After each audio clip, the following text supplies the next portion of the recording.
към София и се опитвам да направя този запис сега, докато шофирам, задача, която няма да е много лесна, тъй като последните 2 дни преживях нещо много интересно и в момента доста мисли бушуват, набират да излязат от мене и си казах, ето трябва да направя този запис.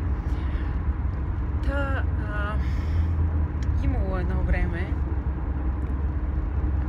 една къщата на Деви и Мокша. Деви, поправи ме, ако не е точно така, или Trinity Retreat House.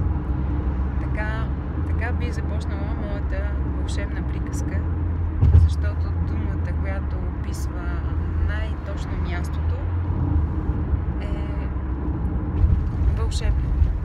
То е вълшебно. От момента, в който прекрачите прага на къщата и вие сте добре дошъл, чувствате се като дома си и просто може да се оставите на едно абсолютно безвремие и безмятежност да ви поемат и понесат през толкова много красоти и споделени моменти, които така ще ви презаредят и толкова добре ще ви накарат да се почувствате, че съм убедена, че отново ще искате да се върнете и да преживеете нещо подобно.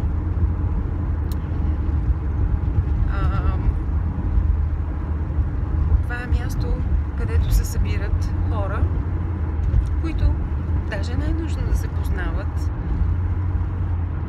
и просто нещата се случват от само себе си. Практиките, йогата, готвенето заедно, разходките, пиенето на ароматен чай, приказките, смехът, танците.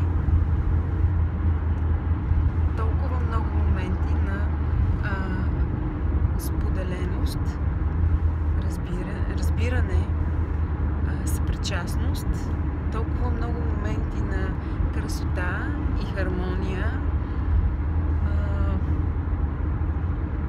То даже трудно се описват такива преживявания. Човек си заслужава да ги преживее и да се почувства по този начин, да усети ароматите в къщата, да усети красотата на природата, да има възможност да погледне сутринта през терасата си изгревът и красивия Балкан, да има възможност да поговори с хората, да усети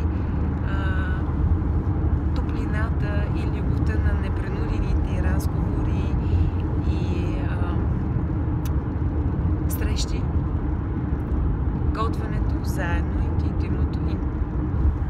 интуитивното готвене заедно с танци, хубава музика, ароматен чай, споделянето след това на храната, която е сготвена от нас.